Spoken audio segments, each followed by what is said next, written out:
What is up, fellas? Have I got the golden tidbit for you guys today? I was experimenting with some VIT-2 torpedoed bomber timings because it's slow as balls and makes sinking airstrikes a total pain in the ass. If you use it, your airstrikes will land over the period of like 2 seconds instead of being able to land at the same time. But then it hit me like a ton of freaking bricks. What if you use the VIT-2 on only the faster carrier, and that way the planes of the slower carriers will land at the same time as the VIT-2 bombs? But then I realized, with carriers like Shinano and Haku, whose reloads are so close, you can't put VIT-2 on either one and have them be faster still. And then, it hit me like a ton of frickin' sticks. What if I put the goddamn Manju auxiliary that increases airstrike cooldown on Haku, so that she can be slower than Shinano, even when Shinano is using VIT-2 bombers? And the result was an absolute masterpiece of a fleet that I have constructed here. As you can see in this clip, although Shinano strikes an entire second before Haku, their torps land at pretty much the exact same time. And this is when it hit me like a ton of freaking dicks. Maybe, just maybe, Mogador's stab alone would be enough to guarantee the airstrikes with this setup.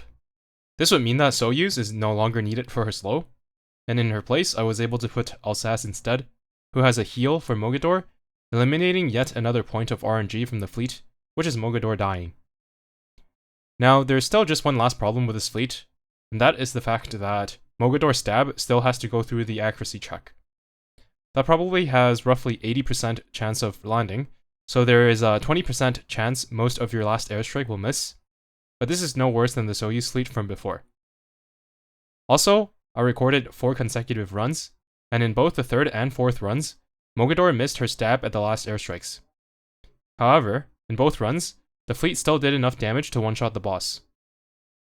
This means that even in those 20% of runs where she misses the stab, you still have a good chance of killing the boss through sheer power and gusto. So I'm thinking we're working with a maybe 80 or even 90% clear fleet here. We have reached the next level. I'll also explain the choices of some of the other unorthodox equipment I'm using. First, Mogador is using the Blue Towel and RPG Auxiliary to maximize survivability. You can replace the RPG Auxiliary with the Repair Toolkit, EM Report, or even the USB Auxiliary, which reduces the main gun spread of your flagship if it's a battleship. With Alsace's heal, she will almost certainly not die. I'm using the Quint Mags on Unzen because it is the slowest torp in the game that actually still does damage, and it is so slow that it can launch after Mogador's stab brings the Vanguard directly in front of Nagato, meaning she will quite literally never whiff from the top or the bottom of the screen. Well, provided that Mogador's lunge doesn't miss, of course. For Kazagumo, Goldburn increases her survivability significantly, and also allows her last salvo of torps to have a bit more time to come out. Before, when I was using the RPG Auxiliary on Kazagumo, there were runs where the last salvo of torpedoes came out but did not successfully reach Nagato before time was up. Anyways, here are the 4 consecutive successful runs that I talked about. I'll update this video with a pinned comment with results of more runs in the upcoming days. Hope this helps. Thanks for watching, and see you in the next one.